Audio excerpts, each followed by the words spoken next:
सवर्णों को भी ललई सिंह यादव को मानना चाहिए। पेरियार ने जो किया था काम, उसको प्रतिक्रिया में जाकर के विरोध में फिर से ब्राह्मणवादी व्यवस्था, राम के चरित्र को फिर से यहाँ दिखाना। ये तो पार्लियामेंट में हमने नहीं कहा, स्मृति ईरानी ने भी कहा है कि दुर्गा को लोग वेश्या कह रहे हैं। आपको कॉपी कलम दवात नहीं तो लिखने वाला कौन था?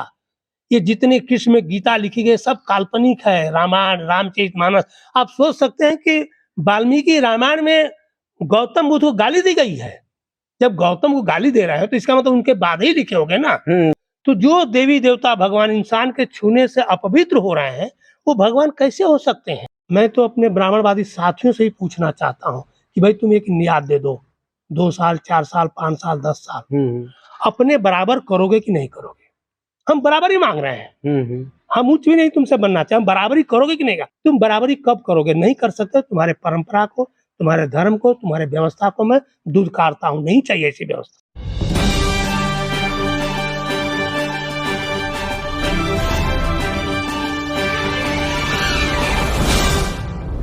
नमस्कार, जय भीम, जय भारत, जय संविधान। मैं दिनेश चंद्र कुशवाहा, मिशन न्यूज डीसीके में आपका स्वागत है। हमारे साथ आज मुंबई से चल के शूद्र शिवशंकर यादव जी आए हैं और हम इस समय मौजूद हैं पेरियार ललई सिंह यादव जी की जन्मभूमि पर। और हम जानना चाहेंगे, समझना चाहेंगे कि आज़ादी के इतने वर्षों के बाद भी आज इस देश के जो मूल निवासी हैं, SC, OBC और आदिवासी माइनॉरिटी के लोग, जिनको जो मूलभूत सुविधाएं मिलनी चाहिए, जो बाबा साहब ने कुछ ही क्षणों में दे दी थी इस देश की आम जनता को, आज तक आज़ादी के बाद वो चीजें क्यों नहीं मिल पा रही? क्या कारण है?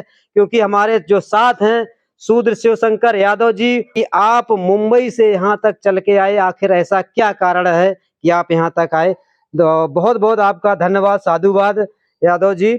और हम जानना चाहेंगे, हमारे दर्शक जानना चाहेंगे कि आप मुंबई से यहाँ तक पेरियार साहब की जन्मभूमि पर आए और कल का आपका जो कार्यक्रम है पुखराया का, तो उस पर थोड़ा प्रकाश डालिए। धन्यवाद, शुक्रिया, जय भीम। देखिए, मैं कल 12 तारीख को राष्ट्रीय बौद्ध मेले का उद्घाटन है पोखराया में, उसके लिए मैं आया हुआ हूँ। उसमें मैं अतिथि के रूप में हूँ, उद्घाटक के रूप में हूँ। तो उसी सिलसिले में मैं सोचा कि चलो भाई, जब कानपुर देहात गया हूँ तो ललई सिंह यादव से जरा एक मेरा अटैचमेंट हो गया।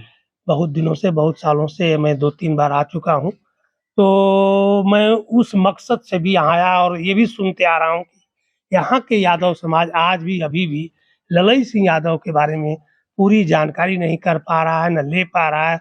और कुछ न कुछ ये भी मैं सुना हूँ कि आपस में दुराव भी चलता है। जिस तरीके से होना छाया में आ जाए, जिस तरीके से होना चाहिए, और वो जो है यहाँ का परिवार जो है उस और थोड़ा उस छाया में आ जाइए, पेरियार ललई सिंह यादव के बारे में नहीं सोच रहा है। तो वो भी मेरा मकसद था।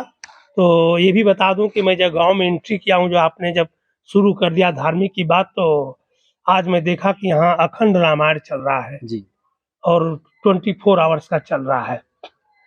बड़ा विचित्र लगता है। यहाँ तो मैं पता लगाया तो बोलते हैं कि यहाँ पर हर महीने कहीं न कहीं अखंड रामायण चलता रहता है। तो मुझे ये लगता है कि अखंड रामायण, अब मैं तो बहुत जगह घूमते हुए आ रहा हूँ, कहीं नहीं अखंड रामायण देखा। इस समय तो नवरात्र का चल रहा है, नवरात्रि चल रही है, यहाँ तो गरबा चल रहा है, लेकिन यहाँ अखंड रामायण चल रहा है। तो मुझे ऐसा लगता है कि जो ये विरासत की लड़ाई है, जैसे ललई सिंह यादव ने राम के और राम राज्य के विरासत को जो सच्ची रामायण लिख करके जो आघात किया था जी, उसके अभी उबर नहीं पाई है ये ब्राह्मणवादी व्यवस्था।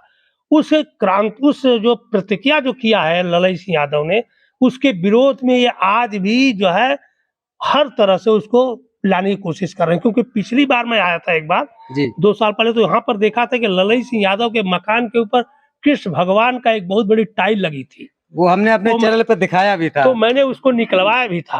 आज आ रहा हूँ तो देखता हूँ कि यहाँ पर अखंड रामायण चल रहा है। तो मतलब यहाँ विरासत की लड़ाई जबरदस्त चल रही है।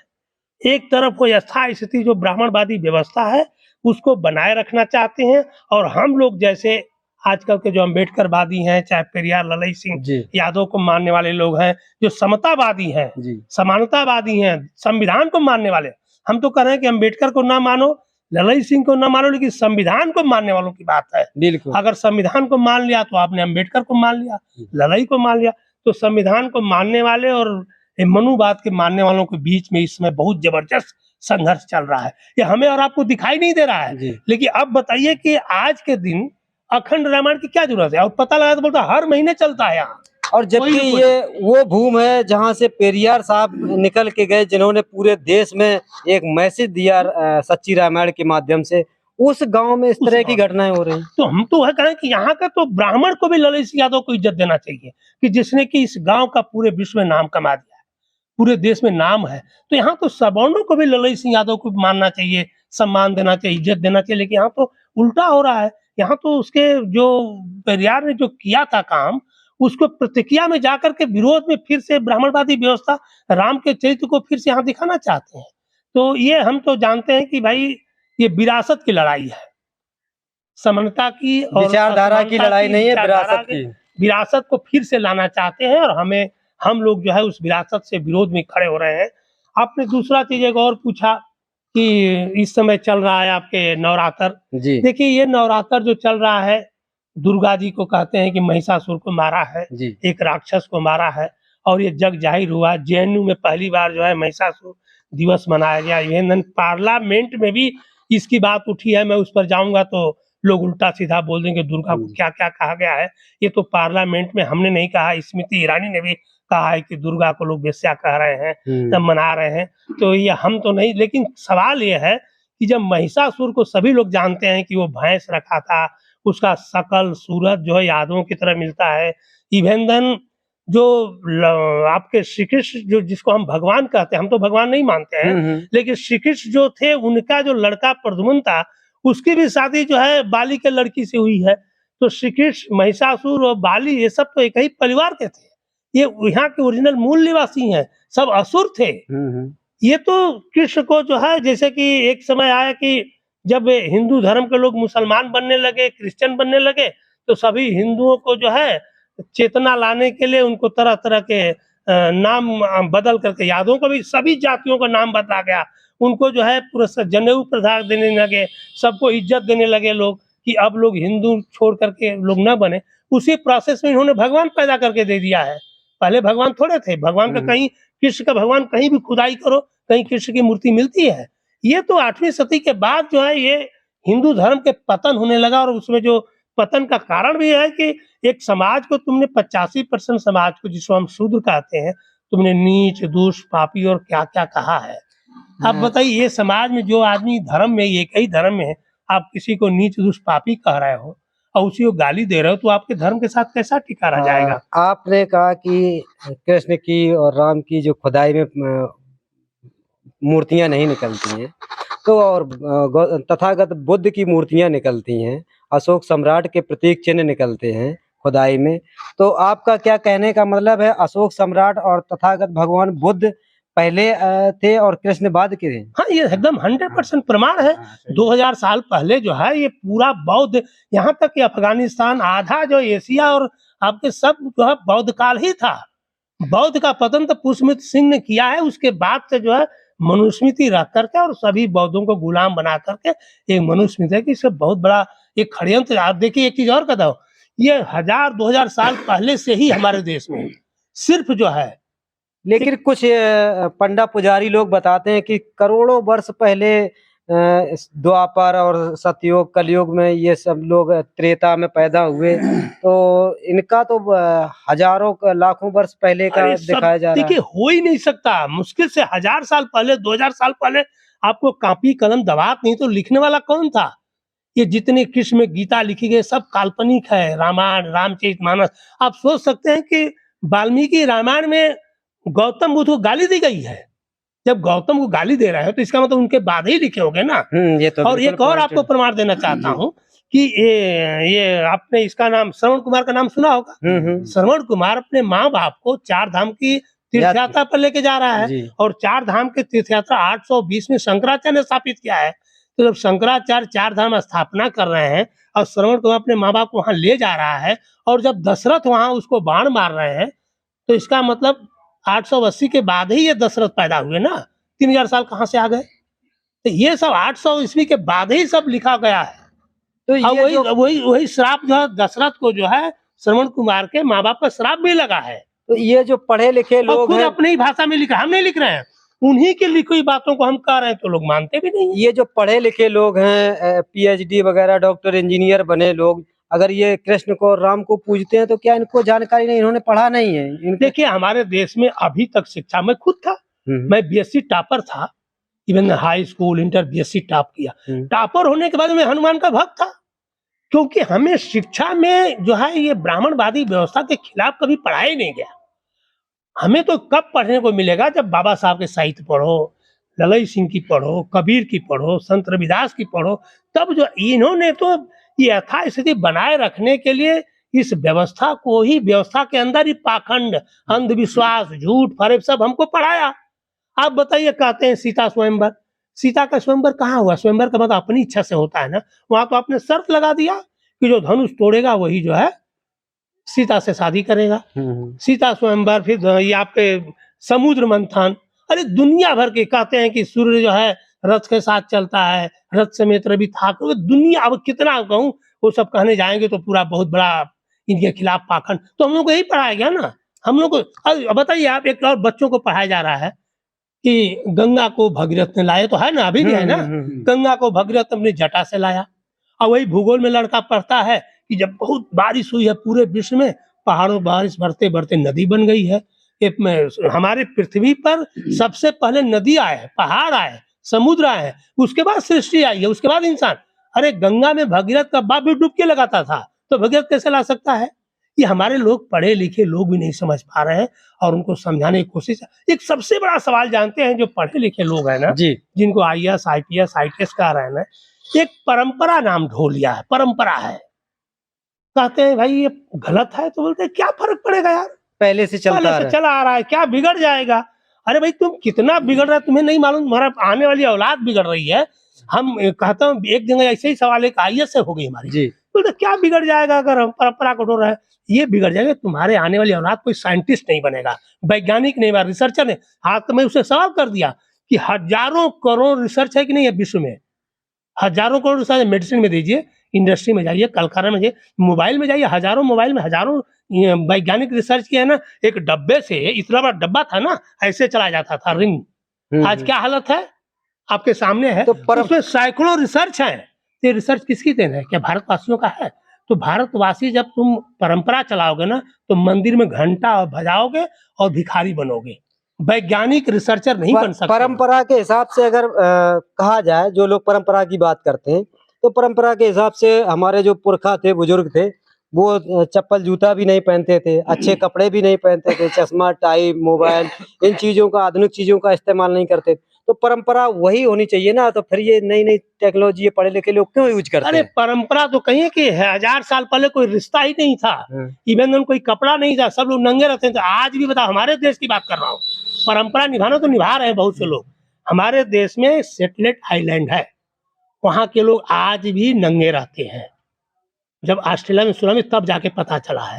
आज वो कोई कपड़ा नहीं पहनता है, कोई रिश्ता नहीं है, न बहन का न भाई का रिश्ता। और आज तो कोई वहां जाता भी नहीं है कि कैसे जी रहे हैं, कैसे खा रहे हैं, कैसे। और एक चीज और बता दूं, परंपरा निभाना है ना जी, तो अभी भी केरल में है एक सिद्धाश्रम, सिद्धाश्रम केरल में, सुनिए, 150 साल पुराना है, और कम से कम बताते हैं कि 150 एकड़ में फैला हुआ है। वहां आज भी उस आश्रम का कोई कपड़ा नहीं पहनता है। कहते हैं जैसे जानवर रहेंगे वैसे हम भी रहेंगे। आज भी अगर आपको वहां जाना है दर्शन करने, तो कपड़ा निकाल के जाना पड़ेगा। जाओ, परंपरा निभाओ वहां। ये परंपरा के नाम पर खाली बस अपनी सहूलियत देखते हैं, परंपरा वाले अपनी सहूलियत।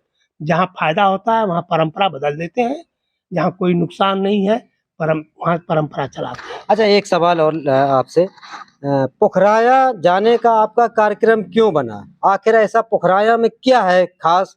तो आप मुंबई से लेकर यहाँ तक आ गए, पोखराया तक। जो विजयदशमी का दिन है, वो तो पूरे भारत में जगह जगह मनाया जाता है, पोखराया ही आपने क्यों चुना? देखिए, पोखराया में जो आयोजक मंडल है, उन्होंने हमसे 15-20 दिन, 1 महीना पहले बात किया था जी। उन्होंने कहा कि भाई हम हर साल जो है अपने देश के जो काफी सम्मानित लोग, उनको हर साल हम बुलाते हैं जी। तो उन्होंने कहा कि इस बार जो हमारी आयोजक मंडली आपका नाम ले रही है। तो हमसे पूछा उन्होंने, तो मैंने हाँ बोल दिया, ठीक है भाई मैं आऊंगा। तो यहाँ तक कि उद्घाटन जो करता है, मेरा नाम डाल के काफी उन्होंने सम्मान दिया है, उसके लिए मैं उनको शुक्रिया और धन्यवाद देता हूँ। और जी। कल के प्रोग्राम में उद्घाटन करता मैं ही हूँ, मैं जाऊंगा। नहीं, हमारा सवाल ये था कि जो विजयदशमी का दिन है, ये तो भारत में जगह-जगह मनाया जाता है, हाँ। छोटे-बड़े शहर में, कस्बे में, हर हर जगह। जगह हमारे यहाँ भी है। लेकिन जहाँ भी मनाया जाता है, खास तौर पर ज़्यादातर रावण का पुतला जलाया जाता है। पोखराया आपने क्यों चुना? आप और भी कहीं जा सकते थे। नहीं, पोखराय तो बौद्ध रीत का मतलब ये बौद्ध रीत को चलाने के लिए उसको आगे बढ़ाने के कई सालों से बड़े पैमाने पर ये जुलूस निकालते हैं। इसके बाद फिर शाम को प्रोग्राम, रात भर प्रोग्राम चलेगा, कल्चरल प्रोग्राम होगा, मतलब बहुत बड़े पैमाने पर पोखराय में हर साल बहुत बड़े पैमाने पर ये कार्यक्रम हो रहा है। वैसे तो हमारे यहाँ मैं खुद जो है एक बौद्ध विहार नायगांव में बनाया, जहाँ मैं रहता हूँ, जी। वहाँ खुद हमारा प्रोग्राम मैं छोड़ के आया हूँ, क्योंकि ये बहुत इम्पोर्टेंट, उन्होंने हमको रिक्वेस्ट किया तो मैं आ गया। अच्छा, दूसरा हमारा जो सवाल था, आज़ादी के इतने वर्षों के बाद भी इस देश की दशा दुर्दशा क्यों नहीं सुधर रही? इसका क्या कारण आपको लगता है? देखिए, आप भी समाज में दशा रहते हैं। और दशा जो है हमारे देश में यही है कि दो विचारधारा की लड़ाई चल रही है हजारों साल से। जी। एक जो है ब्राह्मणवादी व्यवस्था, इसको यथास्थिति बना के अपने ब्राह्मणवाद को, वर्चस्व को बना के रखना चाहती है। और एक वर्ग बाबा साहब के बाद उसके पहले बता रहा हूँ, ये ब्राह्मणवाद के वर्चस्व को मुगलों मुसलमानों ने खत्म किया। कुछ अंग्रेजों ने तरह तरह के एक्ट बना के दिया, अंग्रेज नहीं आए तो बाबा साहब भी नहीं पढ़ पाते, गांधी भी नहीं पढ़ पाते, नेहरू को गांधी भी नहीं पढ़ पाते। ये तो अंग्रेजों ने तरह तरह के एक्ट बना के इनके ब्राह्मणवाद को ध्वस्त किया। फिर संविधान में समता समानता, तो इनका क्या था कि ये ब्राह्मणवादी व्यवस्था 100-150 साल से सक्रिय थी। अब बड़े पैमाने पर काम करते हुए उनको मौका मिला है, जी। तो फिर से वो व्यवस्था को लाना चाहते हैं। देखिए, मैं इस व्यवस्था के खिलाफ अब लास्ट में तो 3 पॉइंट बोल के जी। बंद करूंगा। पहली तो ये है, हमारा जो मिशन है और इनसे मैं क्यों बगावत कर रहा हूँ, इस ब्राह्मणवादी व्यवस्था का बगावत करने का कारण क्या है? जी। मैं ये मान के चला हूँ कि जो इंसान चाहे धर्म में चाहे परंपरा में जात से अपने को उच्च मानता है और दूसरे को नीच मानता है, अछूत मानता है, उसको मैं इंसान ही नहीं मानता, हैवान है। चाहे कोई बुरा माने, चाहे मैं उसको इंसान नहीं मानता। अरे तुम कैसे कह सकते हो कि मैं चमार से भंगी से उच्च? अरे इंसान हो ना, इंसान में उच्च नीच कैसे हो सकता है? बिल्कुल। पहली बात तो ये है। दूसरी बात, जो देवी देवता भगवान इंसान के छूने से अपवित्र हो रहा था, आज भी हो रहा है। कोई गलती से SC ST कोई गलती से चाहे जो भी चला गया शादी मंथन करने, परंपरा के निभाने, तो उसको मार पड़ी है। तो जो देवी देवता भगवान इंसान के छूने से अपवित्र हो रहे हैं, वो भगवान कैसे हो सकते हैं? मेरा ये भी तर्क है कि जो भगवान नहीं हो सकता है तो उसको अपने घर में क्यों रखते हो? आज बया की तरह घुसड़न को घर से निकाल फेंको, नहीं चाहिए। जो भगवान हमें नीच दुष्ट पापी समझता है। तीसरा चीज, जो धर्म, जो वर्ण व्यवस्था, जो परंपरा अगर हमें नीच दुष्ट पापी समझती है, मैं तो अपने ब्राह्मणवादी साथियों से ही पूछना चाहता हूं कि भाई तुम एक नियाद दे दो, 2 साल 4 साल 5 साल 10 साल, अपने बराबर करोगे कि नहीं करोगे? हम बराबर ही मांग रहे हैं। हम उच्च भी नहीं तुमसे बनना चाहे, हम बराबरी करोगे कि नहीं? अगर तुम 10 साल 15 साल ले लो, अगर हम डॉक्टर इंजीनियर वैज्ञानिक बनते, वो भी तो बोलो। तुम बराबरी कब करोगे? नहीं कर सकते। तुम्हारे परंपरा को, तुम्हारे धर्म को, तुम्हारे व्यवस्था को मैं दुदकारता हूँ। नहीं चाहिए ऐसी व्यवस्था। हमारे मिशन का 3 चीजें। जी, तो चलिए इसी के साथ इस वीडियो को समाप्त करते हैं। जय भीम, जय भारत, जय संविधान। हमारे साथ खास मेहमान हमारे थे शूद्र शिवशंकर यादव जी। हमारा अगला वीडियो देखने के लिए हमारे चैनल को सब्सक्राइब करें। जय भीम, जय भारत, जय संविधान।